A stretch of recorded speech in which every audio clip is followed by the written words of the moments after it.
Hello and welcome back to the channel. My name is Jay and I'm a naval historian and this week we're going to get back to the series I tried starting 2 weeks ago but had to take a brief break because world events last week on the Washington Naval Conference.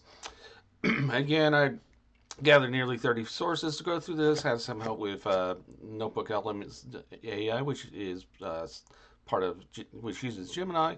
I also, like I said last time, I had a couple books to recommend. First of all, the Washington Conference, 1921 and 1922, Naval Rivalry, East Asian Stability, and The Road to Pearl Harbor, edited by Eric Goldstein and John Maurer. That is still available to purchase, although it is a bit of a pricey one, so I try to find it used like I did. And remember, used books need home too.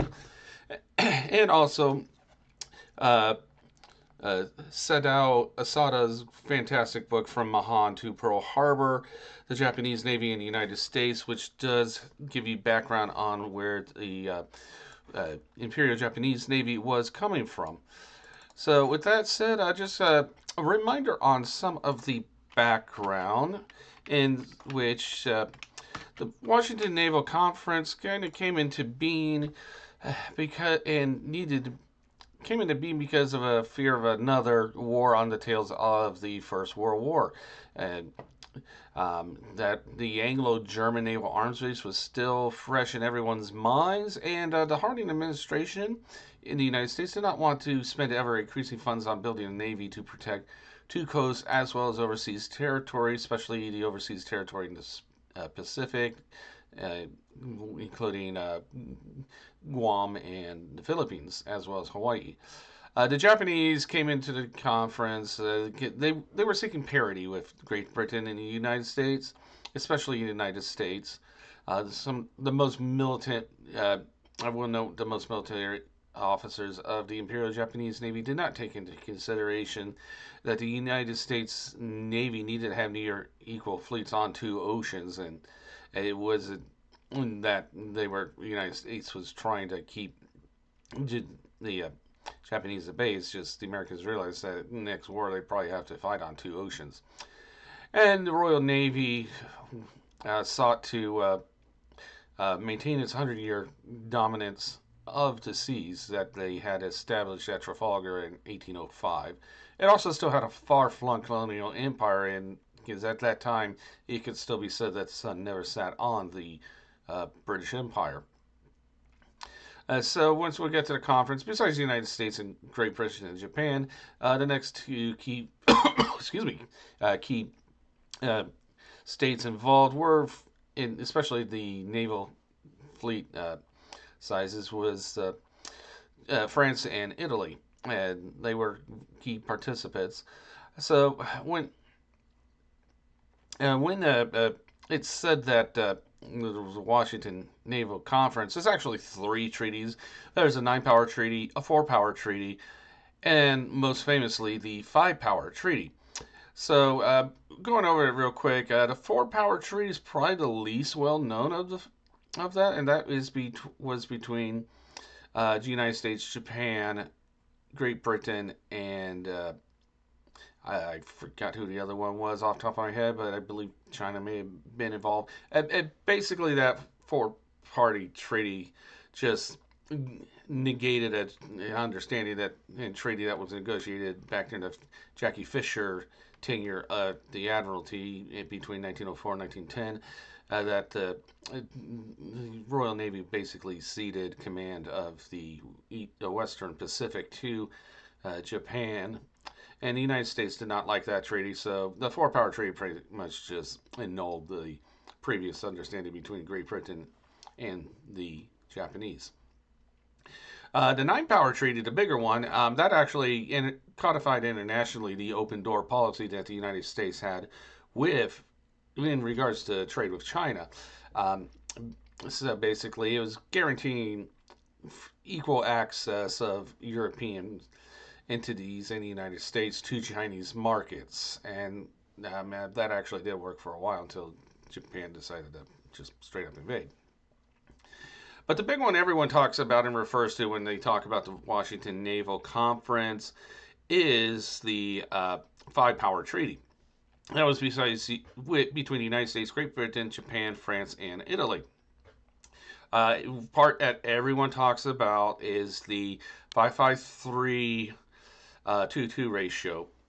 So what that ratio is the amount of battleships that each uh, navy be allowed to have. So in this ratio, the famous is shortened down to the 553 ratio.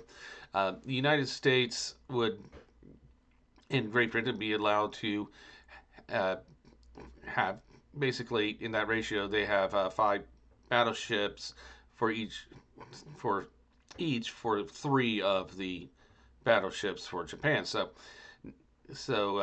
but of course there was also a fleet maximum. The United States and Great Britain, well, they had the highest number in the 553 ratio. They also had a maximum fleet restriction of 535,000 tons. The Japanese would be allowed 3 battleships in that ratio with a maximum fleet of 315 tons. Italy and France would be limited to basically 2 battleships.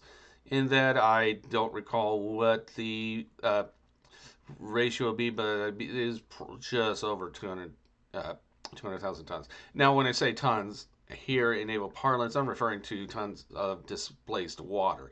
Ships actually weigh a lot more than that, but they're measured by how much water they displace, not by their actual weight. And I also say, as part of this 553 ratio, each battleship was limited to a maximum displacement of 35,000 tons. Now, what also does tend to get overlooked is that there were also limits uh, on the aircraft carriers, uh, cruisers, and destroyers. Now, uh, carriers, they had a overall fleet maximum of 135,000 tons for the Americans, 81,000 tons for the Japanese, with a maximum displacement of a single ship of 27 tons. Um, carriers, cruisers, and destroyers actually had no fleet maximum. They just had a ship maximum of 10,000 tons and a gun maximum of no larger than 8-inch guns.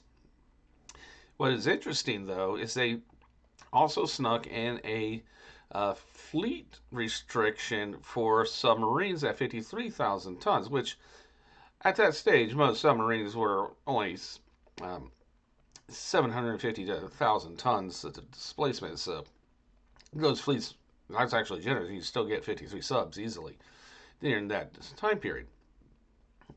Now, there was a provision for battleships, battlecruisers, and what we Americans would eventually call large cruisers that were currently under construction to be converted to uh, aircraft carriers, and that does include the famous Lexington class of USS Lexington and her sister USS Saratoga.